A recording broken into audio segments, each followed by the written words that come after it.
अविलंबे हमला कर दे, अविलंबे हमला कर दे, चुके चुके लड़तो तार की समतले अविलंबे हमला कर दे, संवैधानिक स्वीकृति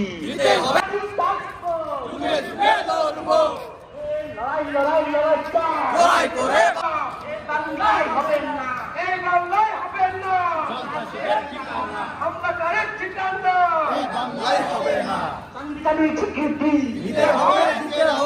आगे प्रेसिडेंट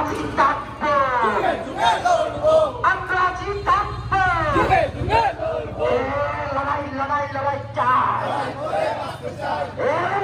अविलंबे हमला कर दो,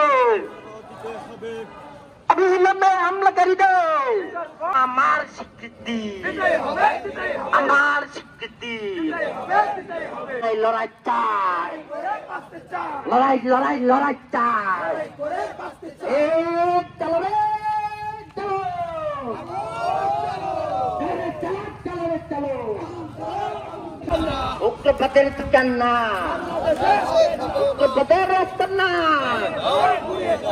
দাও ঘুরিয়ে দাও আমরা আছি থাকবো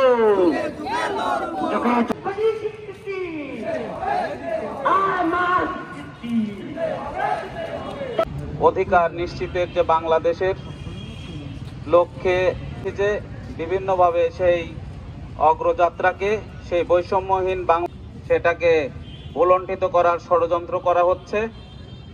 আমি তারা সেই আদিবাসীদের উপরে খড়গহস্ত হয়েছে, তাদেরকে আক্রমণ করেছে, হতাহত করেছে, এ পতাকারও অবমাননা করা হয়েছে। আমরা এই তাদের দ্রুত গ্রেপ্তার এবং শাস্তি দাবি করছি।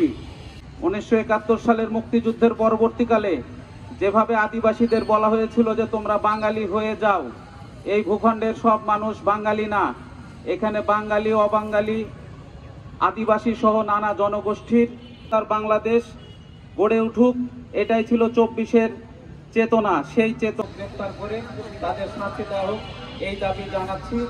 জানি আমার বক্তব্য। ধন্যবাদ। বললাম তার মুখমণ্ডলী বা জাতিকে চিহ্নিত করা হয় মুখমণ্ডলীর অবয়ব দিয়ে, এই দিয়ে আমাদের ভিন্ন সৈয়দ মোহাম্মদ আলী রেজা পার্টি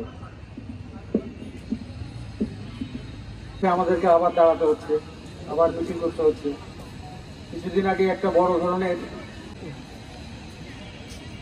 এখন আমি আলোচনা কিছু একাডেমিক আলোচনা করবো, এখানে প্রাসঙ্গিকভাবে আসবে সংখ্যালঘু ক্ষুদ্র জাতি গোষ্ঠী, এই সমস্ত শব্দগুলোর সাথে পাওয়ার রিলেশন আছে।